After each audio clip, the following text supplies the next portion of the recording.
old. And you see a difference from the Pharaoh, the Assyrian king standing on the bodies of his enemies.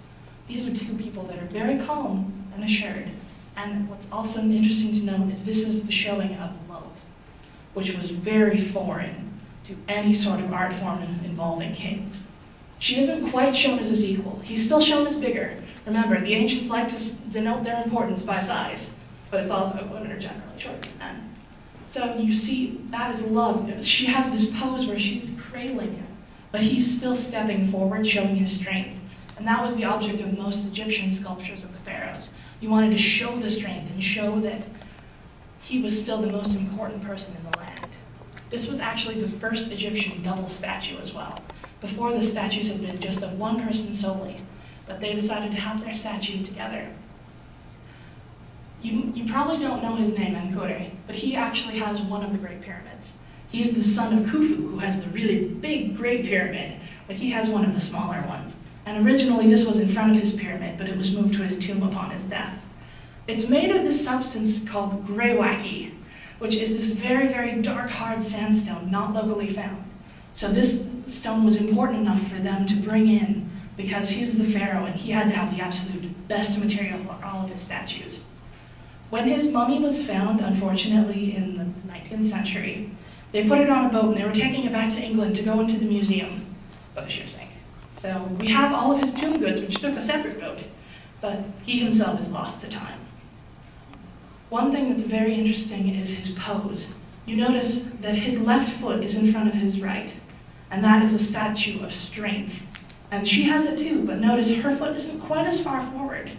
This was a style used by the ancient Egyptians to show that strength. And it also showed that they were able to do statues not just leg here, just standing. They were showing more of a naturalistic pose, which definitely was an advancement of the art. It was also showing the changing view of women, as I mentioned before. She was equal and support. Once again, you have to notice the overemphasized knees, something we really can't explain. On her clothing, it looks like she's naked, but you can actually see the bottom hemline of her dress. And as these all were originally painted, her strapline would have been painted as well.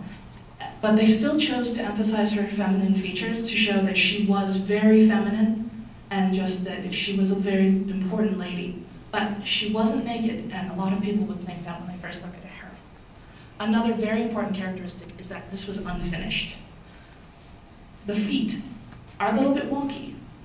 They aren't, you see how everything is so smooth and everything is so well made. But the feet and the legs and the bottom of the base, which normally would have had such intricate carvings of spells, an indication of the name, completely unfinished. And we don't really know why. It might have been that they died too soon. It might have been that they weren't happy with the sculpture. We really don't know. And I'm going to show this later. You guys can get a look at, I have a bunch of example objects up here for during intermission, but the Scribe is one of the most popular styles of Egyptian sculpture. There are various ones that are more important than others and more well known, but the Scribe itself is a theme of art that is very unique to Egypt, and the pose is so characteristic. It's always a man with a half unrolled papyrus, you can see the little end on the left, sitting, quote unquote, I was told when I was younger, Indian style, and very painted very faintly, though obviously when it was made, it would have been a little bit more. There are dozens of examples, and the face is always more detailed than the body, to show that the Egyptians valued their individualism. Not quite to the point where, if you looked quickly, the faces of the pharaoh and his queen, they're pretty similar. But the scribes, who were not royals, these were just very high and well-trained priests, they're all very unique, and the value that they placed on writing was unparalleled. They're very individualistic, and they also have a unique hairstyle. It looks like an afro from here, but they were actually tightly done braids. And we don't really know why, it was just characteristic of their profession. And of course, the very, very famous sculpture of Nefertiti. I have a very small, rough example on the other corner of the desk. This was found in the workshop of Thutmose, who was one of the most famous sculptors of ancient Egypt. And this is 3,300 years old. It was also unfinished, and we don't quite know why. Some people postulate that this wasn't even the finished product. But this wasn't the intended product. This was a model for another bust that Thutmose just never got to making. Nefertiti has a lot of myths about her that you really want to clear up. She was the wife of Akhenaten, who tried to change the entire religion of Egypt within 32 years, while he had a severely distended head and stomach so that he looked like an alien. There's dozens of reliefs that detail how Egypt valued its inbreeding, let's just put it that way, and there were several complications.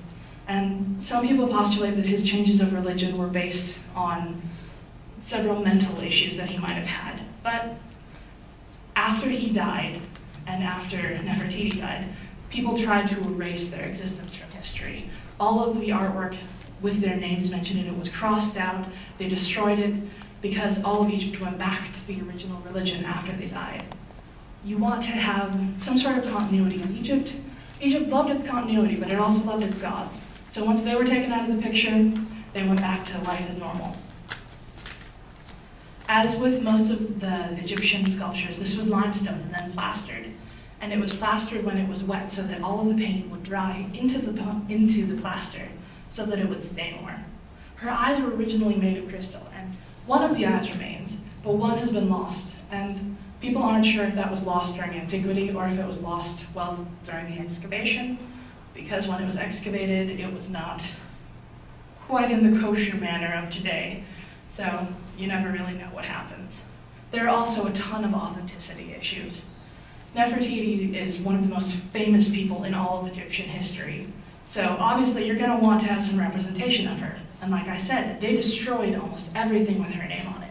So to find a bust like that, that's one of the most unparalleled beauties ever made, a little sketchy, but you want to be able to appreciate it for what it is. And even if it is a forgery of something, it's at least 3,000 years old, probably 3,300 years old.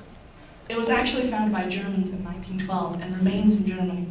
And it's this major bone of contention for Egypt, because obviously Egypt loves its history, and they want this back more than anything. So Egypt and Germany still have a major issue between this. And letters are sent monthly. The Egyptian head of antiquities has boycotted Germany in the past. There have been a lot of issues over this piece. It's influenced artwork for centuries. Hitler actually wanted to build a museum specifically for this piece. It's had postage stamps, and her hair was actually the model for the Bride of Frankenstein. So you have to see this artwork. I'm not even kidding. Like, they actually went through pictures trying to decide, and they were like, well, this looks pretty cool, so we're going to go with this. This has influenced artwork for centuries, and I'm pretty sure it's going to continue to do so. One of the most unknown facts about her is that she is actually the mother-in-law of King Tut. And I'm sure you all have heard of him. Egypt is the only civilization to get 2 slides because I know everyone loves it so much. Most of what you see from Egypt comes from tombs, so that gives you a completely skewed view of their culture. The tombs come from these wealthy families that have been protected, and you see all this gold and jewelry. 99.9% of the population did not have a gold tombstone, didn't have canopic jars. What's a canopic jar, you might be asking? Most Egyptians were mummified, and the canopic jars held their remains, and each canopic jar had a particular significance and name. The jackal-headed jar, which is the first one you see, was Duamutef. He represented the east and held the stomach. The Falcon Head was another god. Pardon my pronunciation of this one. It starts with a Q, you know, you're in for trouble. Quebesenuef. I'm sorry, I study South America. He represented the west and held the intestines. The human head represented the pharaoh himself, or the god Imseti, and represented the south and held the liver. And the last one you see in the distance is the baboon head, and he represented Hapi, the god of the north, and he held the lungs. You're probably wondering, well, the heart's the most important organ besides the brain, what did they do with that? It was so important that they left it in the body. And when you got to the afterlife in Egypt, your heart was weighed against the weight of a feather. And if your heart was light enough, you would get into the Egyptian version of the afterlife.